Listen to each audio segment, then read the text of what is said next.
So I also wanted to say that Michael Patterson will be with us. Many of you remember him from last year and from 2 weeks ago. He's the MC of sorts for our Arts in the Brain events. And Michael is the founder of MindRamp and Associates. He's also on the board of the National Center for Creative Aging. And he's been my collaborator in this series pretty much from the beginning. MindRamp and Associates translates current research into practical programs that promote brain health, cognitive enhancement, and creativity. And there's information out on the table. Please do pick up some information about that. It's a terrific company. Many of us just completed a wonderful tour called Pulse, Art and Medicine here at Strathmore. It's a fascinating exhibit that investigates the intersection between art, science, and the human body. And Virgil has 3 of his pieces are here, along with a wonderful wonderful pieces that are close to my heart, because some of them are of synapses and parts of the brain, so it's very wonderful. It's here till April 13th, so I hope that anybody who's in the area will come and check it out. One of the things we learned from Virgil is that he started out in the arts. His passion was the arts, but he came to science through the arts. And when he was studying art in Rome, he actually got the chance to work on cadavers, dissecting cadavers. So in the whole tradition of Da Vinci and Vesalius, he really sort of got into understanding how the body works. Fortunately, his rising passion for science did nothing to diminish his fascination with art. Virgil has exhibited paintings, drawings, films, electronic works, installations in galleries and museums around the world. And he uses his artistic sensibilities to explore this intersection between art, science, and modern technology. And this is a journey that has led him into the realm of virtual reality.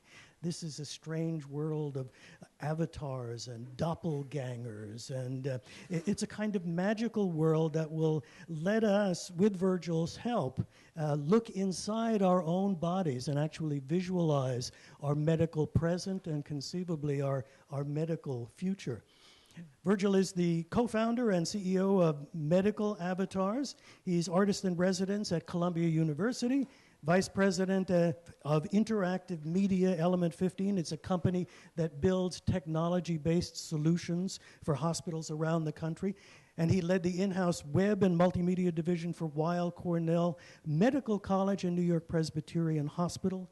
He's assistant professor of media studies at New York's New School, and he's here with us tonight at Strathmore. Welcome, Virgil Wong. Great. Thank you, Michael. Thank you so much, Michael. Thank you, Lauren, for inviting me to tonight's talk, to be part of the Art and Brain series. And thank you very much to Harriet Lester for including me in this wonderful exhibition right outside. When we were first talking about this particular talk, we were discussing how people tend to think of a scientist as the polar opposite of an artist. Oil and water, left brain, right brain, just can't be more different. And I think when you can see in the exhibition, and from what I'm going to speak about tonight, is that these are actually not kind of opposites, but rather symbiotes. These are things that work very well together, that the artist has a unique opportunity, especially I think in biology and the medical sciences, to be inspired, to really look for this unique kind of structure and content to infuse our work with a type of dynamism that I think you see in a lot of the pieces selected for the show tonight. And for a scientist, and I think especially physicians and healthcare professionals, which I've had the pleasure to work with for many years now, 20 years, that you can look at the arts as a mechanism not just for patient engagement, but for really transforming healthcare. We're dealing with such horrible issues, such really difficult challenges in the healthcare world today. And if you look at the creative arts, there's really a unique opportunity to transform healthcare to what is being called a patient-centered model. But what I'm going to talk about is this really human-centered approach, that we really think about the person and not the patient. And art is a very powerful way to do that. I began this process of thinking about our identities as expressed through medical information many years ago, and some of the pieces here are from that time. And Medical Avatar was a company I started after spending many years in the hospital environment trying to figure out some of these problems where we feel very disconnected with the type of healthcare that we tend to engage in. You don't really want to think about being sick until you are sick. And then at that point, it's a very different state of mind. So how can we shift that around? How can we maybe use something very exciting, like art is to me, and really reach people and get them to think about these issues in a way that isn't something that's unpleasant, that in fact is something that's beautiful and exciting to work with. And in terms of my own history with this, I thought, well, actually, this goes back a pretty long time. And if you go back to me at age 11, oh, it's such an embarrassing photo. This is part of the app that my company has developed, where we're really looking at health information in the past, present, and future. I thought, well, as a kid, I loved to draw. And as I was saying earlier, the drawing process was a way for me to really look at the world and understand the world in a way that I just couldn't do otherwise. I was sort of an awkward child. And also, on the other side, in terms of healthcare, I remember thinking about how maybe art could be a form of empathy, that maybe we can relate to people through not just literature and reading about them, but in the art-making process itself. And I guess this was sort of my first performance art piece, where I remember reading Helen Keller's biography, and I thought, wow, that just seemed to me the most horrible thing imaginable, losing one's sight, especially because I felt I was so visually centered. And so I thought, well, gosh, what would that be like? How horrible would that be? So I blindfolded myself, and I spent, I think, a good week completely sort of blind and trying to figure my way out in the world. And these were some of the injuries that I sustained during this experiment, which kind of horrified my parents, and this might have been an accurate diagnosis on the psychiatry front. But for me, it was really important to really think about what one can do to really put yourself in another person's shoes. How can you create work that can maybe reflect some sort of sensibility of others and really be able to share those experiences in some sort of meaningful way? So in terms of the next hour, I'd like to really share with you a bunch of different medical stories, some on my own and some from some really amazing artists that have inspired me in my life. And these are folks who use their art and their imaginations to triumph over really catastrophic illnesses. And I'm really trying to learn from those individuals and see how I can really shape new technologies and create art to really accomplish what they've done in their own lives. And that's really the primary story I'd like to share with you tonight. To begin with, my father's a historian. My mother's studied history in graduate school. So the idea of drawing from the past is something that was very much ingrained to me as a child. These are some of the drawings that I did, as Michael mentioned, at the University of Rome Medical School while I was initially focused on painting and drawing. I really loved figurative painting primarily, and had learned Renaissance painting techniques as part of this European honors program abroad. And I felt I sort of reached an impasse. Like there's something kind of missing in the work. So I thought, hey, if I can really look beyond the surface and really know what's going on beyond just what's on the skin and the forms that we see with our bare eyes, that I can actually bring more life to my figures, to my paintings. So as I mentioned on the radio interview yesterday, I brought a portfolio of my drawings, showed up at the Anatomy Institute, left them for the director of the facility, and he showed up at the art studio the next day, and this is in Italy, so he's like, Dove Virgilio? Like, no one believed my name was actually Virgil. They're like, Virgilio, this is Virgilio. And next thing I knew, I was in a freezer dissecting and drawing dead Italians. So all my fellow students, my colleagues were off drawing the Pantheon and doing all the things that an art student should be doing. And I was with a lot of dead people for a very long period of time. And there's definitely this horror factor. I'm a big fan of the Walking Dead TV series, and fortunately the dissection process is much more clinical than what you see in that television program. It is something that is disturbing and unpleasant initially, but the fascination with the anatomical structures, with what I wanted to get from the experience, sort of allowed me to kind of put that aside and focus on more of that process. But you kind of keep coming back to it. This is a person. This is this vessel you're looking at inhabited a real human being. And what does that really mean? So it transformed from merely this drawing process to something that made me really look at my mortality in a different way, of really thinking about how we interact with others and how we connect with the world through these vessels that we all embody in some manner. So this is a piece that's outside, where I try to pull this all together into some sort of cohesive presentation, looking at all these different drawings and trying to make some sense of them. The piece Alchemy across the hall. And also I did a large number of series of these large paintings where I took these sort of fragments of different images, radiographic images that I worked on at a couple of different facilities, and mixing that in with the painting and the drawing process. So this is literally taking art and medicine, putting it together. And what I found very interesting was that healthcare was so focused on kind of parts and pieces. A lot of my friends were in medical school at the time, and one friend would say, like, well, like I want to be an otorhinolaryngologist, but even that's too complicated. I just want to focus on like the right nostril, because there's just so much, like you just have to be very specialized to be a successful physician. And I just thought that's so crazy. And literally, Western medicine kind of takes us apart. And what I wanted to do with my art was to put that together again. And so use art as a way of really bringing the whole person back into the picture, literally and kind of figuratively here. So some close-ups. And also as part of that drawing process, I felt even there was a barrier there. Like, okay, I can kind of cut up the body and draw it, but I still wasn't exactly sure how everything fit together. So I thought, well, to really figure that out, why don't I try to kind of build the body from the inside out, right? I was kind of cutting into it, so it's an external to internal process. Let's flip it around. So here I had actually cast bones from various materials, a type of resin and plastic, sculpted organs out of mostly sponges, and there's some various different surfaces. You can kind of see them a little closer here. And I started building this body out. And that was really the process where I'm like, okay, well, I kind of know where the kidney is now, and I kind of see where it fits in, and the liver and the pancreas and all that. And then I built this out, and then I started dissecting it again. So it sort of helped me better understand what I was seeing with that first pass with just the drawing process. So the end result is this piece, and the same sort of process is something I kind of applied to here with the third piece in the Pulse exhibition, where I'm kind of mixing these types of images with more historical type information and also other records that have survived over many, many years. So it's sort of a different version of that print.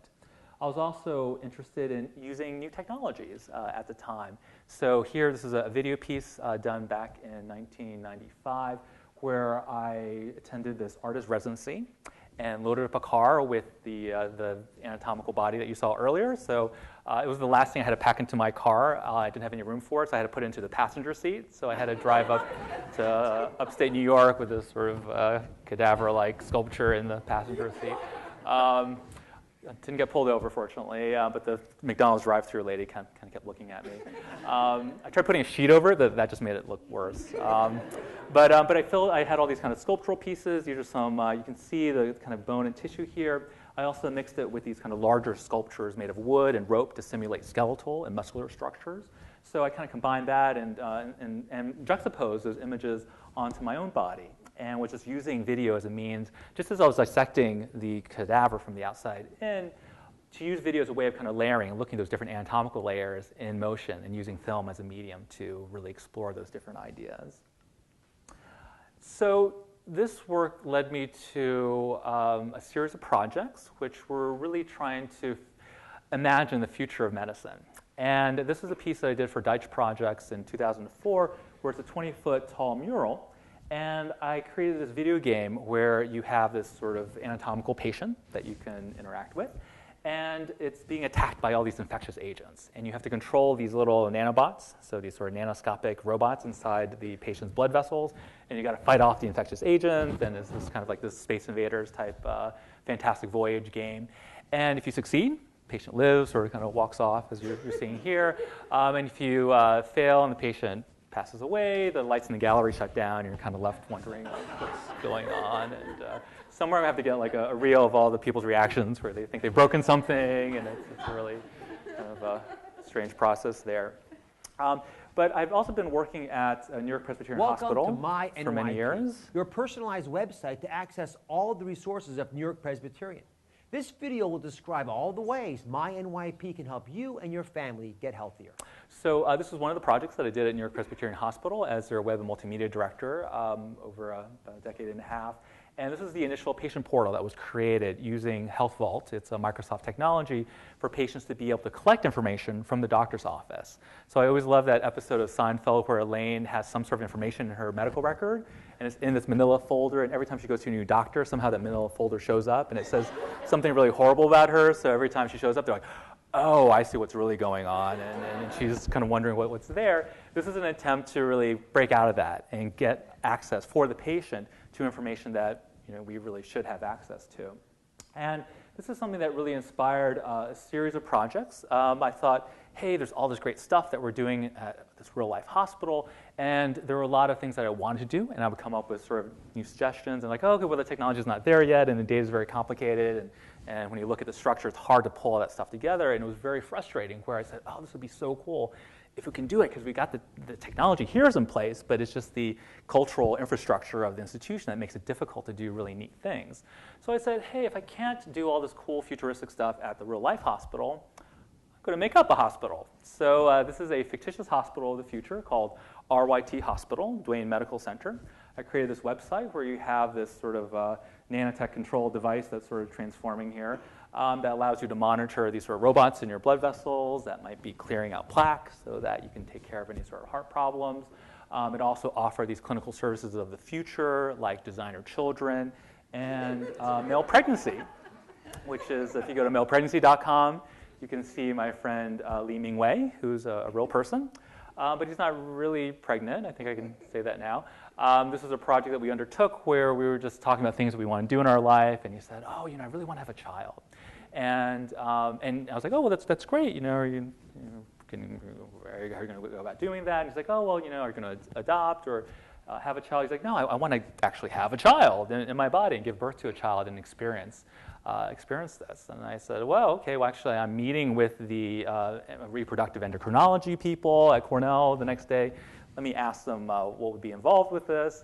And he said, well, there are ectopic pregnancies, and there are things like artificial wombs where a man theoretically could have a child, but we don't really recommend it at this stage, and especially with an ectopic pregnancy, it'll be a very dangerous ectopic pregnancy. So yeah, so just don't do it, please. And so I said, well, if we can't make you pregnant in real life, I'll get you pregnant online. And so this was the result of that.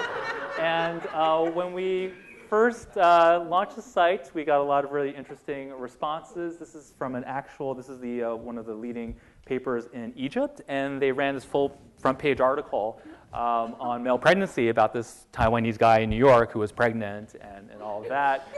We also exhibited this installation version of male pregnancy, and it was the same day that Thomas Beatty, who is a transgendered individual, appeared on the Oprah Winfrey Show and said, well, okay, well, I was formerly a woman, and now I'm a man, but I've retained enough of my previous biology to sustain a child. So when this exhibition opened, everyone thought that, oh, this was the pregnant guy on Oprah Winfrey, and so that was also really interesting situation and looking at this kind of liminal space between fact and fiction that was occurring here. So I thought, hey, let's run with it. I kind of created a fake annual report for this hospital that you can download, a number of kind of videos and other promotional materials, and also did a series of art installations that looked at the idea of male pregnancy, trying to allow other people to sort of experience and share in the wonders of this, and also this installation that was designed as this kind of waiting room of the future. So if you're going to a hospital in the future, maybe telemedicine will be more prominent in a few decades, but if you're still going to a physical facility, what could be there? And so these are a bunch of interactive pieces where you can share in some of the miracles of modern medicine in this virtual environment. Just some images from that particular show. And this was at the John Jay College, and this was the show that opened right on the same day as the Oprah Winfrey broadcast. And I was also very interested in bringing this type of work into actual clinical spaces. This was a project that was in an abandoned medical facility, and several artists were invited to come in. I had the lobby space here, and a bunch of various projects here. You can see a child who's scanning his genome and creating, I guess, a clone of himself on here. And yeah, he seems to be having a good time. And this other art project that I did more recently, this is in a show curated by Dr. Kwan Baisa out in LA at the House Gallery. And this was based on some research from one of my faculty members at Weill Cornell Medical College at the time, David Silversweig, who is a neuropsychiatry expert. And he was talking about much of his research is on the visualization of psychiatric disorders using magnetic resonance imaging and other radiographic imaging techniques. And he said, well, if we can really understand how psychiatric diseases manifest in the brain, we can perhaps target treatment more effectively. He talked about how currently psychiatric treatment, where you're just kind of dousing the brain with various medications, is kind of like trying to treat cancer by just sort of cutting out as much tissue as you can. It's currently very unspecific, the way that psychiatric medication targets whatever might be happening from a neurological perspective. So I thought here, well, that's actually really interesting. How can I sort of take this and interpret that sort of research as part of this hospital project? And so I created this robot. It's always good to, as a default, I always like going with a robot route.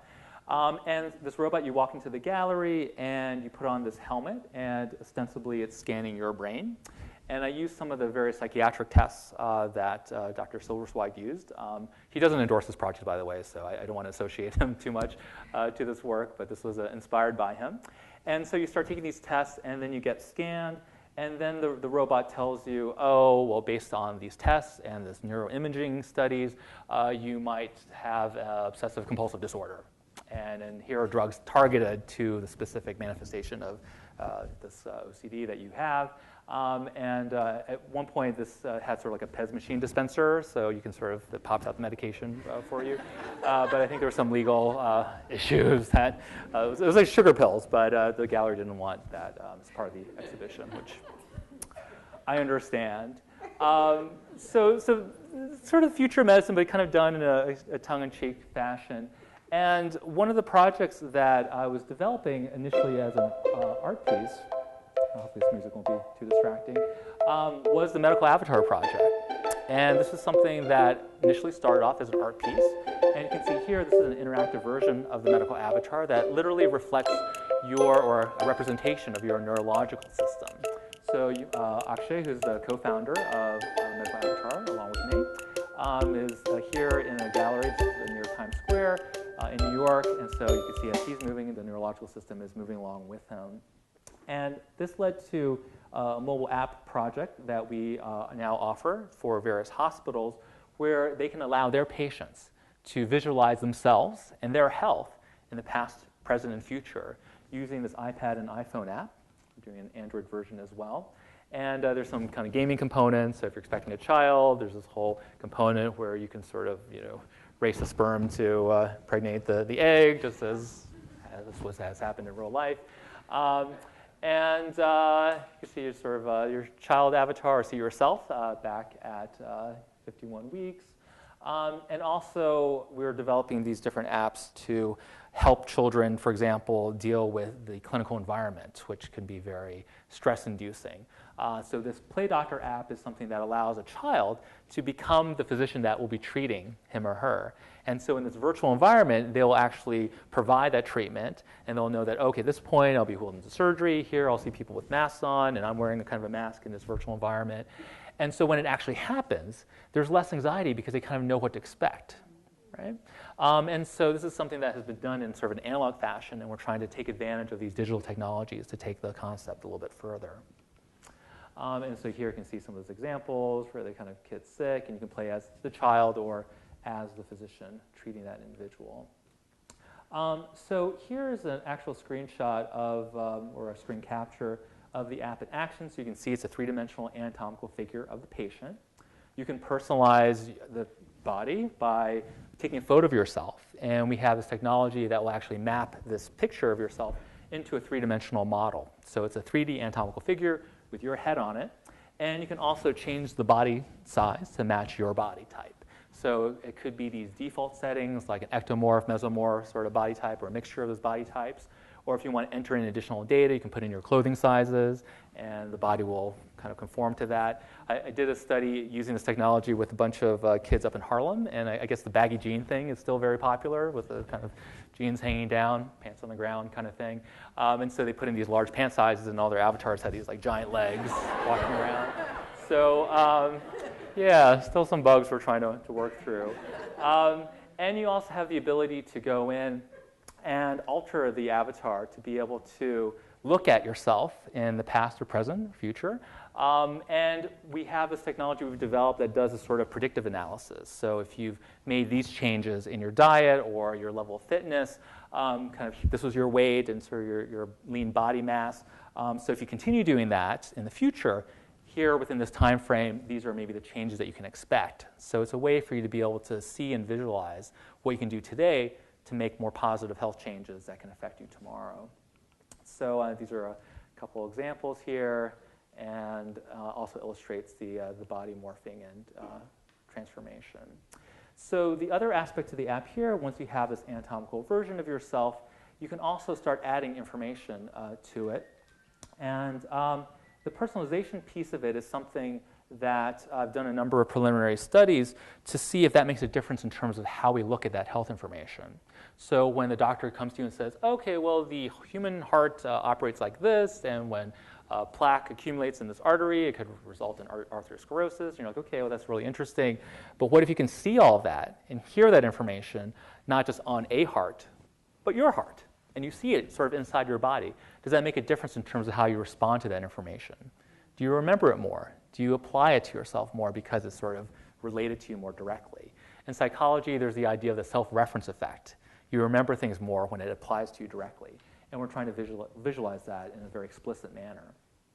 This is another example where our friend John here is an avid runner. You can see he's in pretty good shape. His body type is pretty fit. And he felt this sort of popping sensation in his knee. And because we had this avatar, we could pinpoint, well, actually, this is your ACL. Sorry to tell you, your pain is right there. And the anatomical model helped him pinpoint, well, yeah, actually, that's where the pain is occurring. So once he did that, sure enough, when he went to the orthopedist, he was diagnosed with a torn ACL. And when he adds that information to his avatar, or if it's pulled in from this electronic medical information, like you saw in that Dr. Oz patient portal, we can start customizing information from the hospital. One of the really interesting concepts that I've been looking into is called information therapy. Right? You don't want to overdose a patient with too much medication, and you also don't want to overdose them with too much information. That can be very overwhelming.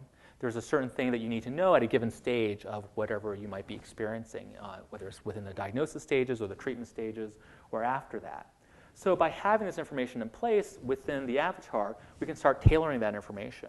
If you have these various conditions, we can say, well, this is information that's most relevant to you. And this is one aspect of a very large field of personalized medicine, which is more about kind of personalized medication based on your genomic structures and things like that. But this is a way of really customizing information and personalizing things.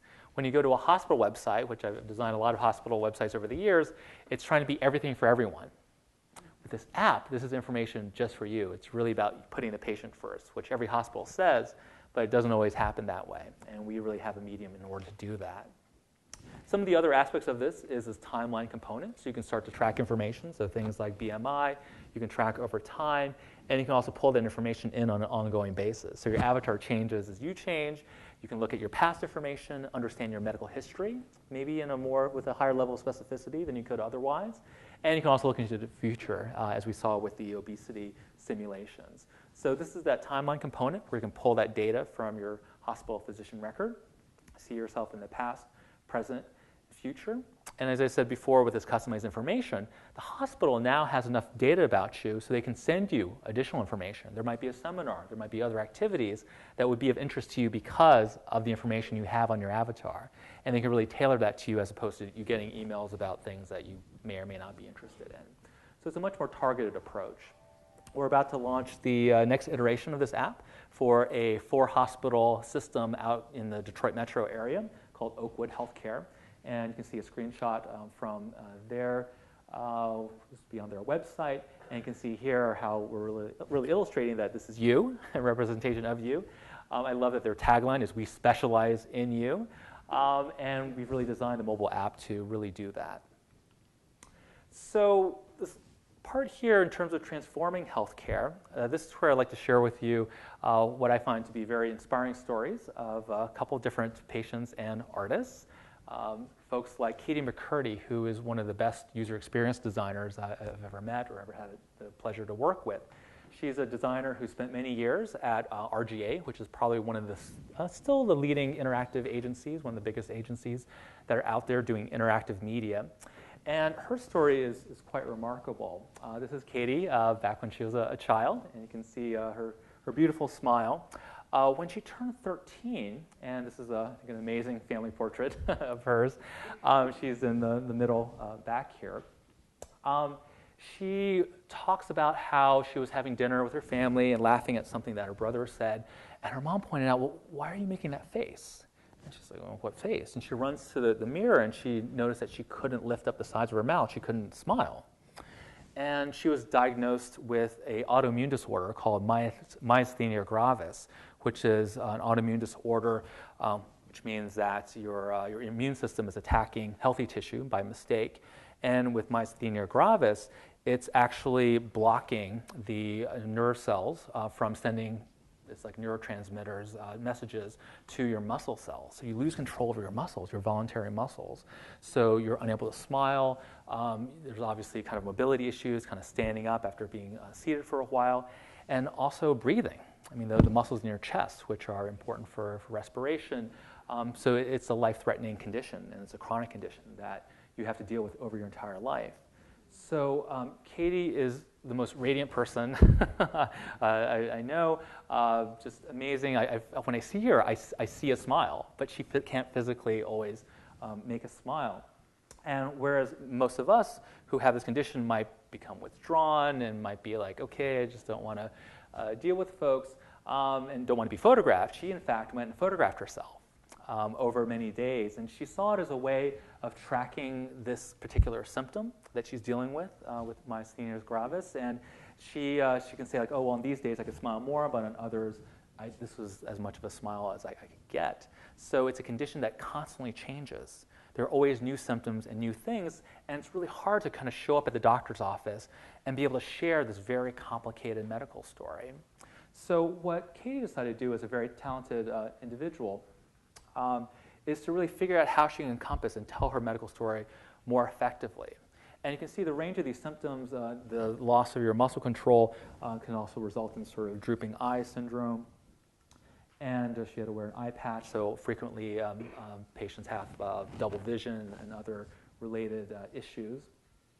She thought, hey, well, I'm going to show up at my doctor's office, and instead of trying to somehow convey this very complicated medical history, I'm going to visualize it. I'm a designer, so this is what I do, and here's my attempt to really take my whole life and tell it to you in this one large piece of paper, which I had to break up into these different sections. And you can see here with this timeline, it starts from the day she was born, and when it's up top here, the sort of orange, that's when she's feeling better, is above the line. And when she's not feeling as well, is below the line. So you can kind of see from a glance, like, okay, well, here everything seems to be pretty hunky-dory. And then something really bad happens. So you can automatically kind of pinpoint that, see what was going on, see what drugs she was taking at the time. And this was the diagnosis for the myasthenia gravis. And you can see that this happened during a very severe period of facial weakness.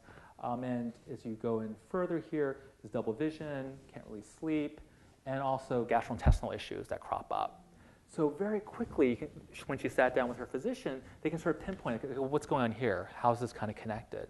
And I love this because whenever I felt like I would visit the physician's office, I was like, okay, this is really bad, and my stomach really hurts. And then you show up at the office, like, well, it doesn't hurt as much anymore, but now I'm like going to elbow her. And they're like, okay, whatever, what's going on, hypochondriac, you know. But if you can actually show this kind of connections, and she was getting this all the time, like the physician would say, oh, you can't be experiencing this because it's not in the literature, and no one ever gets gastrointestinal distress or this particular symptom. She's like, no, actually I did, and this is when it occurred. And having that level of specificity is so important to be able to really work with your clinician and make an accurate diagnosis. It's really hard to go in and say, oh, well, sort of a few weeks ago, this kind of happened. This type of information becomes very critical. What she also did was came in with a few drawings. And so this is what really drew the connection with the avatar, is that even with all these different symptoms, the timeline kind of shows a chronology of events, but it doesn't really show the specificity on the body. So she started to create these kind of drawings so she can say, oh, I felt this sort of burning sensation in my toes and in my fingers, and I was having sort of GI problems. I had this weird breath. And it became a really great way for her to talk with her doctor. They kept pointing back, and the physician would say, oh, well, what's going on here? And when did this start happening? And we'll look at the timeline and go back and forth. And together, they were really able to piece this together. And we see all these medical mysteries on TV, and sure, you can have these sort of heroic physicians who can go out and find the information that they need. But why not, as a patient, really empower yourself to be able to carry that part of the dialogue so that you yourself can really aid in your diagnosis and hopefully your successful treatment of whatever's going on. So I'm very happy to be working with Katie as part of Medical Avatar, and we're developing this next stage of the app that will incorporate the timeline that you see here and also earlier, so you'll be able to kind of go back into these different time periods. And just as Katie was doing on paper, we're doing a digital version of that. So you have the timeline, you identify the specific point in time, years, days, weeks, kind of you can zoom into the timeline, and the avatar changes to represent the different information in those periods. And this is Katie today. So this, to me, didn't really look like a woman who's been living with a life-threatening autoimmune disorder for the last 20 years. And here she is, which affects her muscle control, and here she is dancing. It's just really remarkable. She got married not too long ago. And one of the other symptoms of myasthenia gravis is that because of that sort of loss of muscle control, it's very difficult to speak as well. So public speaking was also very terrifying for her. And this is Katie speaking at the Medicine X conference at Stanford University, where she really shared her story in this phenomenal way. So this is a huge accomplishment for her. And also she climbed Half Dome at Yosemite, so 8,000 feet, no problem. She was able to pull it off. So for me, this is just a really inspiring story where she really used her talents to channel her creativity in a manner to manage her disease in a very successful way. And it's a model that I believe we can really build at and learn from in terms of much of the design technology that we're trying to put together currently. And you can read more about her and her work on her website here, katiemccurdy.com. Another amazing artist I've had the great pleasure to interact with and exhibit with is Elizabeth Jameson.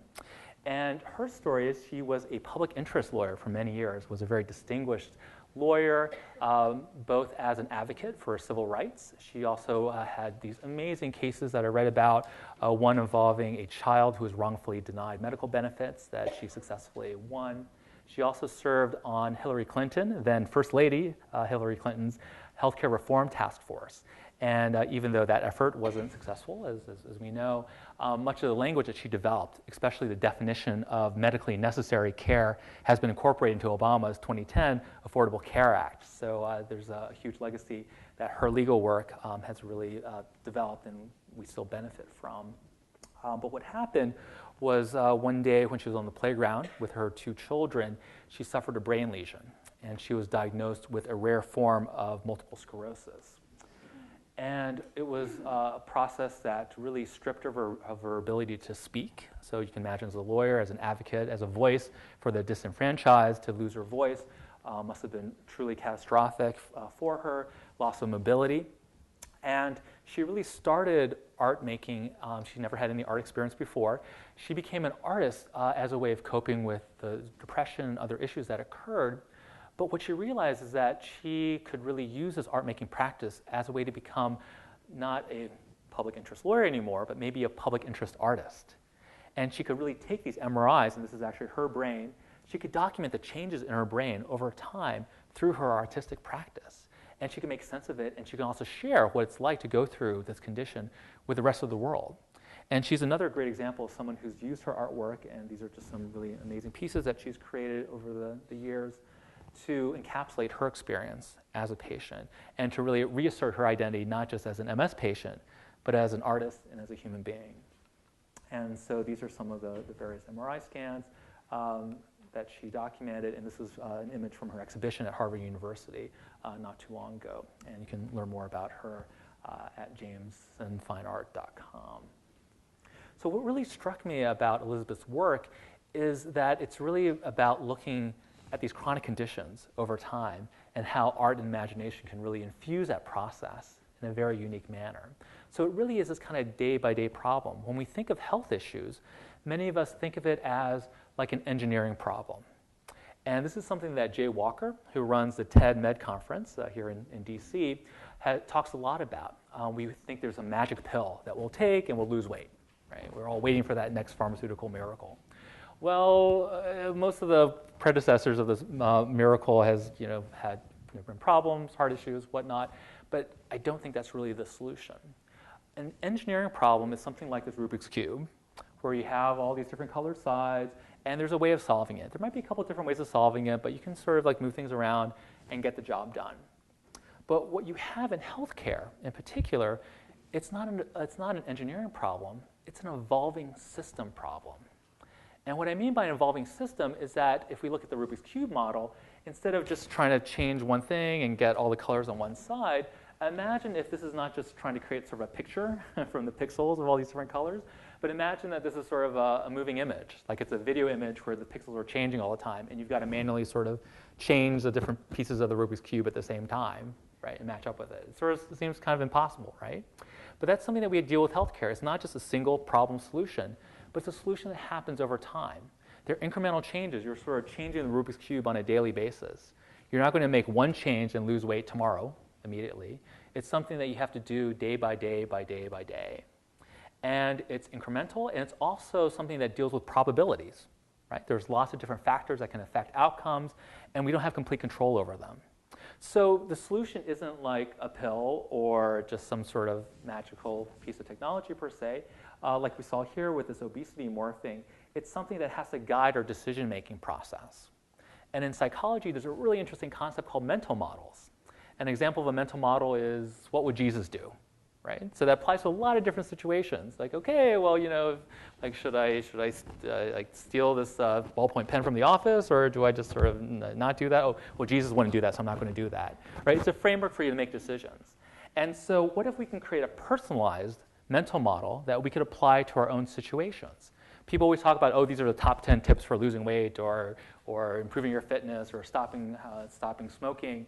But that doesn't apply for everyone. You have to come up with your own model. It has to be personalized. And so the avatar is one thing that we're working on to really do that. How can we really shape a program specific to your needs? So it's not just an avatar that looks like you, but it has functionality specific to what you're trying to accomplish and what you want to do and how you wish to live your life and support your health. So one area that it was very much of interest to me was smoking cessation. I remember as a child, there's one friend of my parents who would always show up and start smoking in our house. And so whenever he would come, I would just sort of freak out, like, oh, I just didn't like the smell of the smoke. So I remember running to my room and getting out my marker. So this is where, again, like art trying to be the solution, right? As an artist, I can fix this problem. Like, maybe he doesn't realize that smoking's bad for you and we don't like it. So I drew this non-smoking sign, and I wrote down some information about why smoking is bad for you that I found in the library. And you know, my parents were hanging out with this guy, and I sort of walked up and smiled and kind of put it up on the wall and walked away. And I didn't understand why I was being punished or being yelled at, because that seemed like a very justifiable course of action to me, but apparently not the most polite thing to do. Still working on that. But if you look at smoking, even today, we think of smoking as, oh, a problem of yesteryear. Smoking is still the #1 cause of preventable illness and death in the United States and around the world today. And this is some of the information about the diseases associated with smoking. And obviously, this is a huge impact. But something like smoking, just like with diet and exercise, the obesity issue is, I think, very much related in many ways. It's very hard to change behavior. I think, you know, we say like, oh, some people can just say, oh, I'm going to stop smoking, and they stop smoking. But for most of us, there's really a process involved. And this amazing psychologist named James Prochaska, he's at the University of Rhode Island, has developed this, he calls it a trans-theoretical model, which sounds very academic, but essentially encompasses these different stages. So you first kind of have to think about quitting, right? To actually, you know, the pre-contemplation. You have to sort of like then really start thinking about it. And there are steps you have to do to actually prepare before actually doing it. So it might be things where you're like, okay, I'm looking at my finances, and this is really expensive to keep smoking, or my parents are dealing with these sort of cancer-related illnesses. Maybe I need to start making these changes. So these early stages are really crucial. And obviously this can also go back and forth. There could be different cycles where you go through these different stages, and then you sort of, you know, you're trying to maintain it, but you haven't quite terminated the habit. You might go back and forth. And this is a model that's used in a lot of public health studies and a lot of public health interventions. So in the studies I'm doing now at Columbia University is really looking at these initial stages, the kind of contemplation, preparation for that. So currently healthcare professionals are very accustomed to sitting down with a patient and saying, okay, you really shouldn't be smoking, it's bad for your heart, and you in particular really need to kind of think about these sort of issues. And the response tends to be this kind of in one ear and out the other, right? Like the patient, you sort of nod, like, yeah, definitely, I get it. And then you're out of the office and you're lighting up really quickly. That's a problem. And a lot of the clinicians I work with say, like, we don't even think they're remembering anything we said, let alone actually acting upon it. So what if we start to visualize it a bit more? What if we talk about these conditions and show them, like, well, here's what your heart actually looks like or your lungs might look like with exposure to cigarette smoke. This is the immediate effects of smoking on your body, and actually showing them what it looks like. So that's one of the conditions that I have in my studies. But what I thought was, well, there's still kind of a detachment, right? We've all seen these medical videos. We've seen all these horrible images in the commercials saying stop smoking. You see the commercials with the people with missing fingertips and things like that on these kind of heart-lung machines. But people are still kind of disassociating from that. You're like, okay, well, that's horrible for those people, but that's not going to happen to me. I can't picture myself being in that situation. Or I'll quit smoking before it gets to that point, which is still problematic. So what if we can do this condition, and this is something, it's another really interesting area called embodied cognition, where you're really involving your own body in the learning process. So in my case, I created this kind of medical-looking device. It's this box with an iPad on it. And you actually stick your hand into the box. There's like a little opening here. And the iPad takes a photo of your hand. So you see your hand, and your arm is actually stuck into this sort of device. And you hear the same information as you would going to a doctor's office, the effects of smoking on your body and on your health. But instead of just sort of hearing about it, or even just seeing somebody else's hand or body or face or lungs, you're seeing your hand, and you talk about the aging effects. And you see, oh my God, and you see your hand and the wrinkling and oh, some horrible fingernail action here. So premature aging from smoking exposure, and you see that on your own hand. When you hear about bone density loss, you're actually seeing the skeletal tissues sort of deteriorating in your hand, and also the constriction of blood vessels in your hand. And you can see that sort of change occurring as you're learning that information. And this one, the Institutional Review Board didn't really like it too much because they thought people might be traumatized. But then you also see when you hear about diabetes-related information to smoking, sort of missing appendages and things that could occur. And so I was really interested in how people would respond to this. I was really interested in targeting smokers who were maybe not interested in quitting. Initially, I was working with people in these smoking cessation programs in a sort of a different state of mind. So this is a response from one of the smoker participants who was like, I'm not interested in smoking. Also just kind of getting her feedback on the overall experiment and research design. And I was very happy to get this note from her where she said, well, yeah, actually now when I'm smoking, I look at my hands. And my initial studies were like, oh, well, in the skin cancer studies, it said if you show people stuff about melanomas, they don't really pay attention. But if you show their face wrinkling, they'll freak out and they'll pay attention to whatever you're saying. And I thought, oh, well, maybe I can do that with smoking. But the hand thing actually works better because you're not looking in a reflection when you're lighting a cigarette. You're kind of looking at your hands. You're sort of lighting up. And then if you're sort of thinking about that information, maybe there's a little bit of that connection there. And so I really believe there are huge opportunities with this type of visualization and embodiment to get people thinking about their health in new ways. The last patient story I want to share is actually my mom, so Virgil Wong, and she was born in 1940, and this was right around the time of World War II. She fled mainland China during the Japanese occupation of the country. Her family went to Taiwan, as did my father's family. To this day, we are not allowed to purchase anything made in Japan because she says she still remembers seeing like the Japanese soldiers coming in and the planes flying overhead. So it's definitely kind of a traumatic experience for her. And she came to the United States specifically for her graduate studies in history.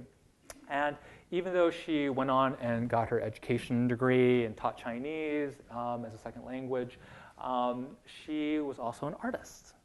And this is one of her paintings, which is one of my favorite ones.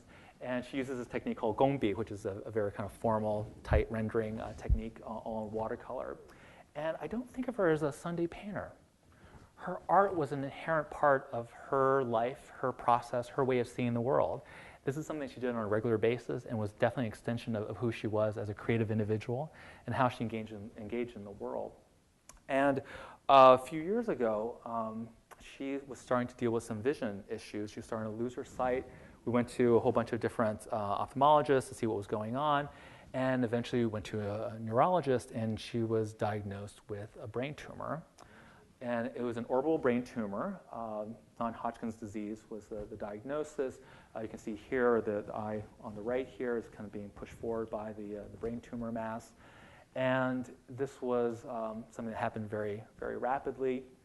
And she was living in Taiwan at the time and had to be rushed to the hospital and had to go into surgery right away. So literally as I was showing up at the hospital, she was coming out of surgery when I flew out there.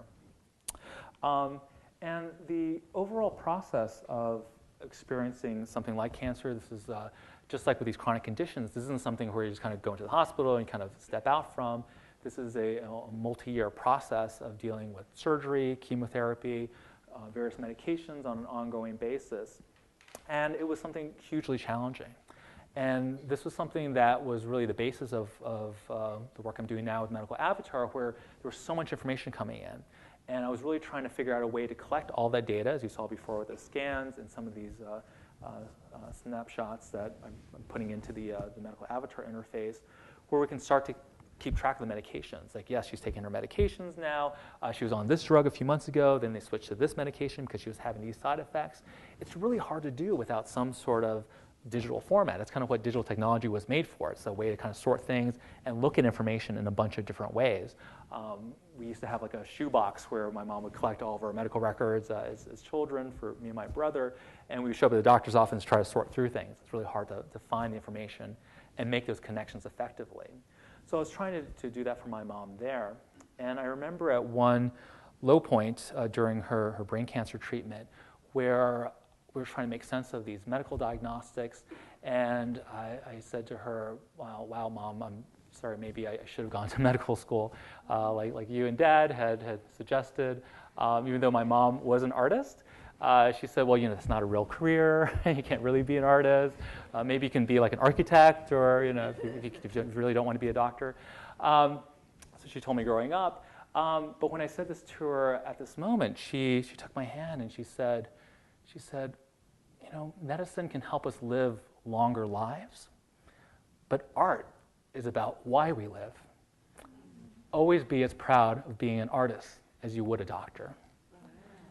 And that's a lesson I take to heart every day of my life, and that's something that she really lived through this whole experience by focusing on her identity as an artist. And this was really a process where not only did she use her creative energies to kind of get her through this whole process, where she really had to change her mental model, where she had always taken care of her family, myself, my brother, my father. Now she had to take care of herself and allow herself to be taken care of. And so the art making process was something that she held on to, even though she was losing her vision. Gradually her sight did start to come back. But when we weren't sure if this kind of blindness was going to be permanent, she said, well, if I'm never going to be able to paint again, I'll learn how to sculpt. And that was her response. So you can see the sort of resilience. You can see how this kind of creative energy is something that really sustained her through this entire process. And also more recently, she decided to take up calligraphy. And when the cancer went to remission and her doctors essentially gave her a clean bill of health, she really felt that, wow, this is a new lease on life. And again, this art-making creative process was something that was part of her day-to-day life. And she said, well, I'm going to teach myself calligraphy. I would always wanted to be a calligrapher. I'm going to do it. And things look pretty good so far. The doctor said, hey, well, we don't see any other problems. We'll keep giving checkups, but you can live for another 10, 20 years. And she said, well, if I practice my calligraphy every day for 20 years, I'm going to be pretty darn good. So I'm going to get started right away today. And that's her mental model. And that's something that has been really a huge part of her success as a patient and as somebody who's really triumphed over a really horrible disease. So there's me and my mom recently doing very well. And one of the lessons that I feel I'll always take with me that I've learned from her over the years is that art really provides this enormous value and opportunity for us in our lives. It's something that can enrich our children's education, and it's something unequivocally can be a part of our health and well-being. So thank you very much.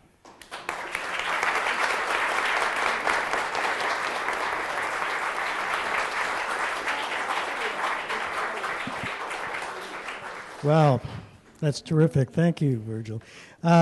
now is the time to ask questions. So if you have a question, raise your hand, and we'll, I need to get some more cord out here. But, well, let's start here. The picture that your mother drew of the art, the goat, or what was that animal? I believe it was a goat. Okay. And what did she draw that before she knew she had a tumor? That was before, yes. So it's fascinating because I've seen this in my work as a psychotherapist, and clients come in with artwork. And it's fascinating that people with different neurological symptoms that they are not aware of show up in their artwork. And your mother's artwork, there was no left eye. Oh, that's true. I don't know if you can show that back again.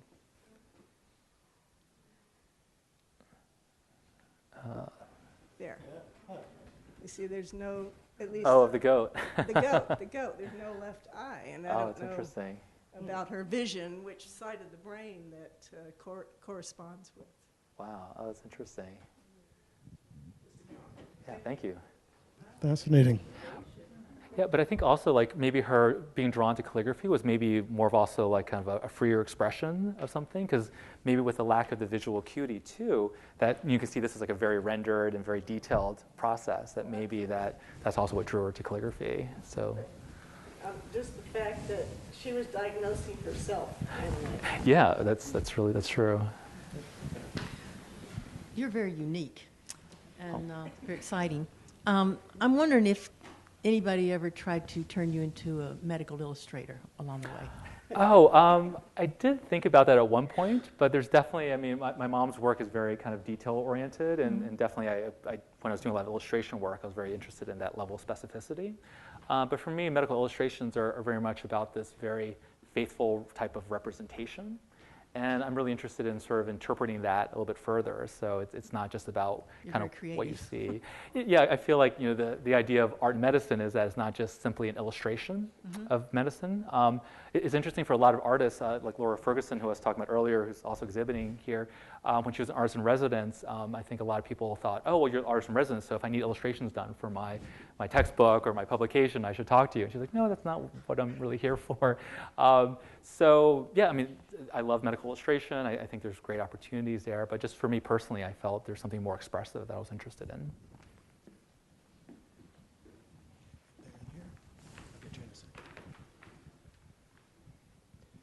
You've mentioned how art, and particularly working in the visual arts, can be very sustaining through periods of great difficulty. But I think almost all, if not all, the people you mentioned were pretty artistic to begin with. So my question would be, how can the arts, or maybe particularly the visual arts, help those of us like me who are cosmically incapable at drawing anything? I mean, I'm serious. When I was, I think, in nursery school or kindergarten, we had required art, these old easels, and the only thing I could do was paint the whole thing one color because I didn't know how to keep the colors from running together, and I said I'd drawn a curtain when asked what it was. Well, there's, I mean, color field painters have sort of these large fields of painting. I mean, I don't think you have to have this sort of technical facility to call yourself an artist. And on one hand, I think, there's a lot of artwork which is so sort of divorced from reality that it may be hard for people to connect to. But I feel like for anyone, like art is not something that should be this ivory tower, just as medicine shouldn't be kind of held in this ivory tower. It's something that is accessible to all of us. As Picasso said, every child is an artist, even though you didn't believe it as a child. You were an artist. You were doing artwork. But the trick is like staying one as you grow up. And so if you can kind of hold on to that creative spirit and leverage that for what your needs are. I mean, art therapy is definitely a more focused extension of what I was talking about tonight. But Elizabeth Jameson was a lawyer beforehand, and she never had really done art, as far as she's told me, until this experience with multiple sclerosis. And it was a coping mechanism, it was a therapy mechanism, but then it also became a way of really asserting her identity as not just a patient, but a person with a vision that she wishes to share with the world. And to me, that's something that's really wonderful and applicable to everyone. So we'll try that. We should do a drawing workshop afterwards, and you'll see that it's not about sort of faithful rendering, which is great. It's great that people can do that, but there's a lot of opportunities for the arts for everyone. If I may also, from a personal experience, I went to see a Romare Bearden exhibit recently. He does these fantastic collages, and I was inspired to do collages myself. And as I was doing them, I realized I don't actually have to be an artist. I don't have to be able to draw. I'm finding little images, I'm finding color, and then I was just playing and putting them together. So it didn't really require any skill other than kind of an interactive experience with whatever it was I was creating, and you might try that. I was wondering if you could discuss the difference between right brain, left brain. They always say that if you're right-brained, you're more artistic and creative, and I just was wondering if there was any truth to that. Yeah, I was in a neuroscience seminar not too long ago where the faculty members were having a heated discussion about this. I mean, there are definitely parts of the brain that are implicated in different types of kind of neural activities. So when you look at the different hemispheres of the brain, they aren't quite as isolated as people tend to think, like, oh, I'm only left brain or I'm only right brain. So there are quite a few cross-sections between that. When you talk about sort of these divisions of different kind of propensities, like you're saying, like, oh, my natural inclination, my personal perspective is that that's sort of limited. Like, oh, well, I'm left brain, so I only think this way. I'm right brain, I think only this way. I find that to be sort of counterproductive. I mean, with the actual kind of science of it, you can identify sort of certain aspects of our behavior. But I mean, for me, it's really about kind of the bridging between the left brain and the right brain, which is most interesting. When you look at the model, like the idea of the homunculus, is sort of this, it's like this sort of body inside your head where your brain's sort of connected to different parts of your body. To me, that's a more interesting kind of representation of how we sort of sense things, how we sort of engage in the world, and the relationship between our brain and the sort of vessel that we sort of connect to the world with. There's a wonderful book called My Stroke of Insight by Jill Bolte Taylor. She was a neuroanatomist who had a massive stroke on the left side of her brain, and she lived for something like 8 years only using the right side of her brain. And she recovered remarkably and wrote about what it was like living just in her right hemisphere and the need, in spite of how wonderful it sort of felt to her, to get back to a whole brain, existence, because you really need the whole brain to function properly. Hi, first of all, thank you for your incredibly insightful and thought-provoking presentation. My question is, you've referred to us, or inhabiting this vessel, which I relate to, from being a spiritual practitioner. But I'm curious, from your point of view, what, in your view, is it that is inhabiting this vessel? And what happens to that when the vessel is in the freezer in Italy? Wow, no easy questions tonight. You take this one, Virgil. Michael will answer all questions.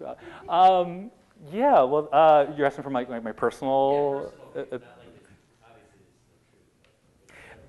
Sure. I mean, this is coming from, if you look at sort of Descartes and all the sort of philosophy of mind and body, I mean, for me, I feel that the two are very much kind of enmeshed, that, when you're looking at a person, I mean, especially when you're working with these kind of cadavers, there is something that's so kind of mechanical about it. To me, it really felt like visiting Pompeii or these sort of like remnants of civilizations, we're seeing remnants of a person, and obviously there's just something that's not there. So your question is like, where does that go, or what is that? Something's inhabiting the vessel. I'm curious what you think that is, and then when the vessel is deceased, is the thing still there? What happens to it, or are they so enmeshed? Right. So to speak. Just curious your perspective. Sure. Wow, I guess I'm coming out as an atheist, so I hope I don't offend anyone in the room here. But yeah, I mean, I feel like there is this sort of parts to our being that that can't really be sort of quantified, and that's one of the driving forces of my work, is that I feel medical science is so fixated on that physicality. And you even hear just in the language and the culture of the hospital, where it's like, oh, well, there's the kidney in room 242, and then the myasthenia gravis patient, and you're like, and we're reduced to sort of these labels and these parts and pieces, which is really horrible. I mean, every hospital says that we're patient focused and about people, and so I think what art can do is a way of defining that ephemeral, what are we sort of thing, and yes, you can describe it as a soul or whatnot, but to me, art is that part of it. And as an artist, as someone who's using art as a way to express yourself and identify yourself, that's a way of asserting that piece of it, especially when you're in the hospital environment where it's so depersonalized. You're like, well, no, I'm actually a thinking, creative person. As my mom said, art is about why we live, and that's how we can sort of encompass and capture that. And that's what's really missing in medicine. That's what's missing in healthcare. It's that element of the person, and that's what art is all about. Virgil, let me follow up on this. One of the things that I was thinking about when I was reading about your work and trying to understand it was the whole concept of body maps and the idea that the brain, sort of outside of our consciousness, does all of these different maps of the different systems to kind of keep track of, how's the circulation going, how's the blood sugar going, does that factor into your concept of the avatars and so on? Yeah, absolutely. One of the approaches that we have with the avatar is that it's almost like a dashboard for your health and your body. So we all look at our car dashboard when we get in, we start the engine, but we get up in the day and we may not have that same level of awareness of our own bodies. So that seemed like a really strange disconnect. So this type of more detailed monitoring, there's a lot of really interesting technologies with medical telemetries where you can track things like blood pressure or ongoing kind of metrics. And so those are definitely areas that we're interested in mapping as well. But I think the key thing is that the body is a very natural interface for this information. What I was talking about before with Koji Nnamdi was that when I was working on these electronic medical record systems, you look at all this data. And they're usually these horribly designed systems. They look like they were like, those terminal window kind of computer stuff that you see in the 1980s, where it's just like kind of green screens and text on top of text.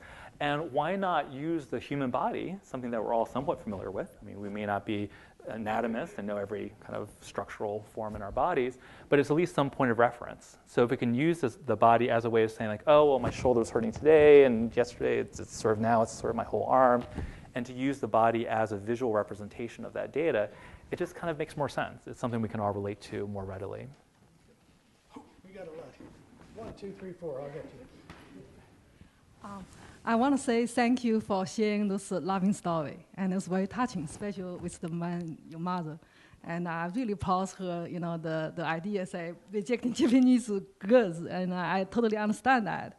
And then she overcome her illness, and then devoting the artwork. And by the way, she's quite a good artist when she do the writing. She doesn't need to practice 20 years like she was saying. She's really getting that. And that one, I can say it's quite good. Actually, it's very good. So all the other life story is very convincing, and especially you share the story with your family, and that's very moving. Thanks for that. And my technical question on that is, when you say you go back there, and then you say you want to get all the medical record put together for your mother, I'm wondering what kind of, on the technical side, how do you convert, assuming some medical maybe it's Chinese language, and some of maybe when she did the surgery here in the US is English, and how do you convert those texts, and how do you use the breakdown in the code in the way of store those data in what kind of format? Sure, that's actually a very good question, because that's one of the hugest obstacles with dealing with this type of medical information. So something like this, where there are different medications or different diagnoses, all that data tends to be stored in various systems. So even the language aside, which is obviously a big component of this as well, she was treated at the National Taiwan University, so the records that we got from them were in Chinese and had to sort of translate and kind of recreate that information. But even in the States, there are very few standards, and there's a lot of work being done to try to standardize that. The way that we're working now is that we're using a format called a continuity of care document, or CCD. So this is a standard format for medical record information that a lot of systems are now supporting. So when I was at Cornell, we used a system called Epic, and they have a product that allows them to share information with patients called MyChart, and they have the ability for you to download your health summary record as this continuity of care document. And so you have that data. It's in XML for the web geeks out there. It's this extensible markup language that can pull in that information. And we created our app to pull in that information, display it for the patient. So, so I'm not really into the whole medical informatics side of it. We're using those existing standards to better pull together that information and display it in a way that a patient can really use it. We're trying to get all the way in the back here.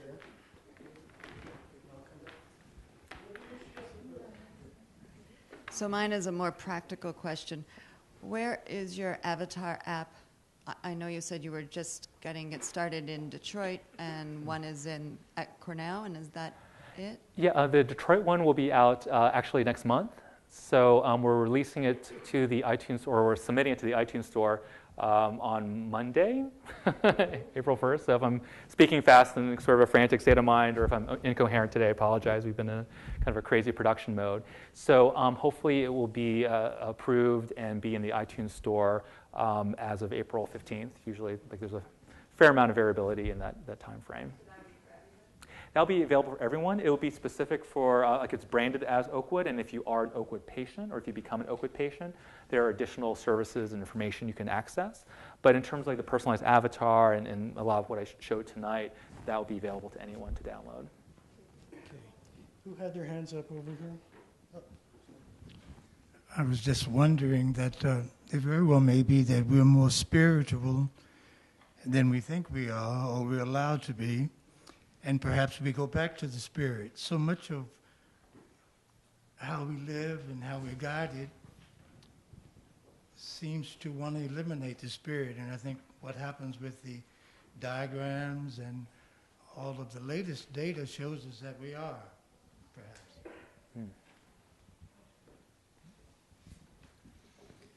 I think it's fascinating how you've been able to take this, you know, the ones and zeros and make it this amazing visual experience for patients.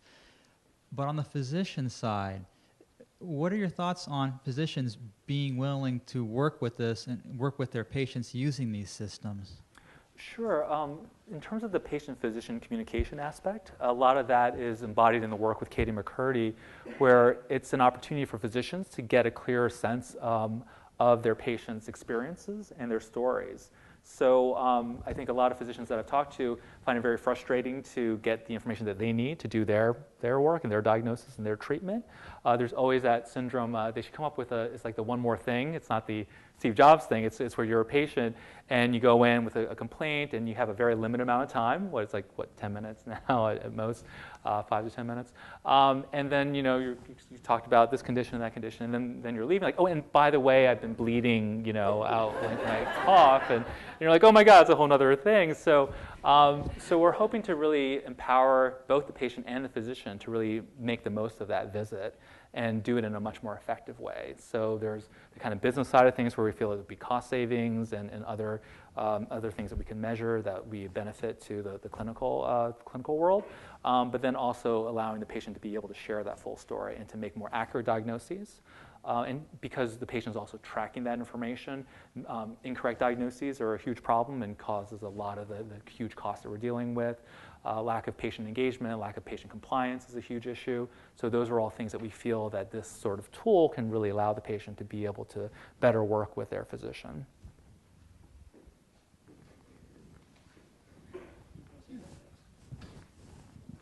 I think you may have answered this, but I couldn't tell from your excellent presentation whether this kind of personal physiological visualization is being used now in any hospitals or by any doctors. Yeah, currently, so we are working with Oakwood specifically, and we're doing a lot of studies around those interactions to get a better understanding of how we can improve the design and make sure we're serving the needs of both physician and patient. We've also been working with a large physician practice up in New York called Yaffe Rudin and Associates. So they have about 50,000 patients in their list that we've been trying to engage with and see if some of, especially the preventative measures, could be effective for them, and how we can also improve the communication between the office and those individuals.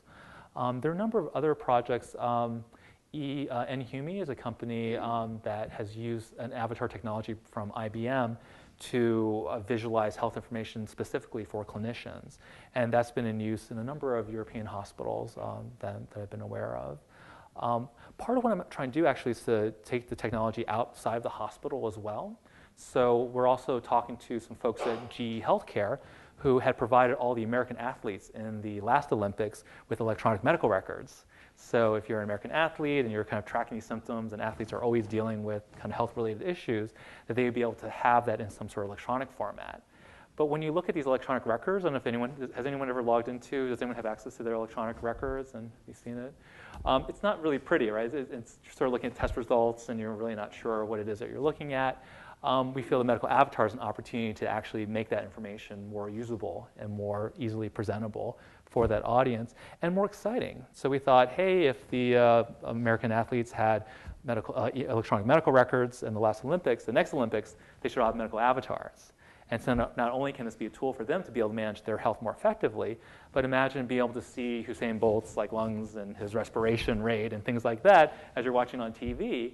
And maybe that's a way for people to look at health in a more exciting way, that, hey, this isn't just about sick people, but we all have to deal with these health issues, and that's a part of who we are as human beings on this planet, is that health is important, and we can make it actually interesting and exciting. And athletes are, I think, a great way to show that. First, just a comment in response to what someone had said. As a physician myself, although I must say a pathologist, not an internist, I think most physicians would be delighted to have an accurate, across a period of time record that they could study. But I see two problems. One is these would probably have to be largely patient-maintained and be accurate, and they'd have to go back far enough to be really useful. How do you envisage enabling that? Sure, that's a great point. One of the problems, did anyone ever use Google Health back when it existed? This was a tool that Google had offered where you can enter in a lot of your information.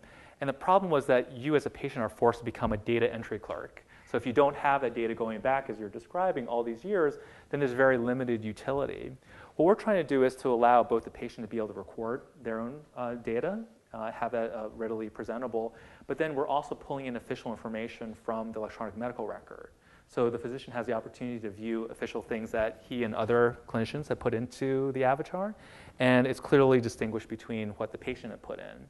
So there's a personal health record, kind of what we're doing with the avatar, mixed with that. So we're trying to paint that fuller picture. But what you're identifying is absolutely a concern. If you don't have any data, then the format sort of is less of an issue. Hello. I was just kind of curious on wondering how this avatar sort of tracks epidemiological trends, and how it could prevent the sort of spread of disease amongst populaces and stuff like that. That's a great question. There's some really interesting work being done at Johns Hopkins and IBM trying to do precisely that through electronic medical records, and that's something that we want to be involved in as well. One aspect of this project, I've been showing you a lot of individual avatars. There's another project that also kind of started off as an art piece that's a collective avatar. So you're looking at this epidemiology of a given population through this sort of bodily representation. So if we could take the health of everyone in the DC area, what would that look like? What are the most kind of common conditions? What are the type of things that we would see? And then to be able to map that over time so you can see those sort of trends and identify certain issues. This Johns Hopkins project is looking at those records and looking for certain patterns. So flu symptoms is sort of an obvious one, but maybe other conditions that may be sort of happening in these populations that we're not aware of. Because we have them in electronic format, we can pinpoint, like you said, those trends and those patterns and be able to create interventions from a public health perspective. So that's a very, very interesting area. Hi, I was wondering if you could just mention something more about your work. I thought you said you were working at Columbia on the Prochaska model for change, and how your work, what direction you're taking and how others could follow your work or know when you're finished? Oh, sure. Thanks. Well, hopefully I'll get this study published someday soon. Yes, the work at Columbia University, this is actually part of my doctoral studies. And it's actually at Teachers College, because I'm really interested in how education, these educational approaches, educational psychology can really improve everything that we're trying to do here. And the focus is on cognition and intelligent technologies. So the study that I showed you with the smoking cessation is what I'm doing for my dissertation. And I'm hoping to complete that in the coming year. And I have details. I'm trying to keep my website, virgilwong.com, up to date with those details. So you'll be, if you go there, you'll be the first to see it. Oh, I'm sorry? Oh, thank you very much. Thanks. Hi. I just have a question about Avatar and how you're dealing with privacy issues if it's connected to the EHR and all the privacy issues around EHRs. Privacy issues, yes. So the way that we set up the incorporation of the continuity of care document, there's a password with any of these systems. So our integration with Epic, for example, when you actually download that file, you can encrypt it, and there's a password that you have to enter in order to even download that file. And you have to use that same password in order to view it. So once it's on the device, we can actually put it, it's a separate sandbox directory that provides an additional authentication layer to the app, so all the data is protected onto that device. And the device itself becomes a PHI, a private health information, kind of protected device on there as well, and it's in the hands of the patient. For the hospitals that aren't doing this kind of full EMR integration, the ability for the patient to enter in their own information, and what I was showing you before, where the hospital can send that data, there's no real transfer of information.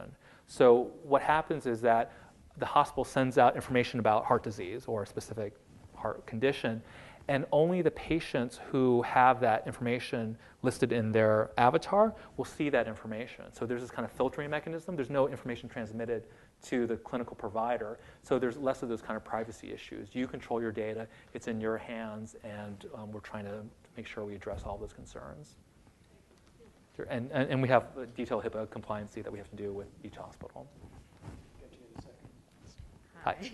I was just wondering, on the screen, can you scroll down and be able to go through different sections of the body? And then you have, I mean, just, so I didn't quite understand. And then you have different information over time going left to right? Is that, okay. Yes, so what happens is that the timeline identifies, so it pinpoints a specific avatar, essentially. So like the avatar kind of changes as you move the timeline. So, so when she was diagnosed with this particular brain tumor, that specific point, here is showing it sort of like a broad age, but on the actual app you can sort of zoom in and see the exact day that data was recorded. And you would see that on that specific avatar. So the timeline takes you to the specific point in time when that condition was an issue or when it was diagnosed. Sections through the body? Like going up, is that what the scroll on the left is? Yeah, so this is actually kind of this is more of a kind of a zoom feature. But you can, yes, when you scroll to that specific avatar, the systems that are implicated in whatever content that's in it. So if it's a brain issue, the neurological system shows up. If it's a heart issue, the heart system shows up. If it's multiple systems, you'll see them kind of layered. And then you can kind of select which information you want to view on there. I don't. Thank you for your wonderful talk. I don't have a question. I have a favor. Something that your mother told you, and you could do it a little slower, about art is why we live. I'm paraphrasing. Could you go a little slower? Oh, sure. Yeah, what she said is medicine helps us live longer lives, can help us live longer lives, but art is about why we live. Thank you so much. Sure. I was thinking how much fun this is. I'm a teacher of little children, and nothing works unless it's fun, so you're always looking for that element.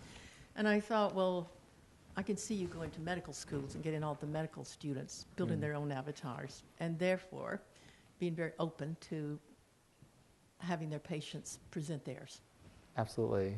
Yeah, we've definitely looked at working with medical students, and it's interesting from the kind of a cultural perspective. A lot of the sort of older established faculty have a kind of a hard time connecting with what we're trying to do, and it's really the residents, the fellows, the medical students are very enthusiastic about what we're doing, and they're great collaborators. All right, one last question, and then we'll let Virgil rest for a moment. And Thank you so much. I work in public health. I do a lot of work in prevention. And we've always worked on the premise that knowing the benefits is more of a motivation than knowing the negative consequences. So I wonder in your studies, when you show the smoking cessation studies, or you're testing and you're showing the fingers deteriorating and the fingers falling off, is there another model that shows the benefits of stopping smoking? Because that's the premise that I work under in the work I do. Absolutely, and there's a huge range, I'm sure you know, of literature that really showing this kind of positive model is something that can be more effective. Some of the other interventions that we've been developing are things like, oh, well, if you stop smoking, you may be able to climb the Half Dome in Yosemite, and really reinforcing that. So you're using the virtual environment to really show these kind of possibilities. And again, it's something that I feel is patient empowering, because it's not about, hey, stop smoking, it's bad for you. It's like, well, if you decide to stop smoking, then these are the benefits you can reap from that. So that's absolutely a huge area, and that's definitely showing both the kind of negative consequences, and I think and reinforcing the positive is absolutely crucial for behavioral change. Well, this has been absolutely fantastic. Let's hear a big round of applause for Virgil.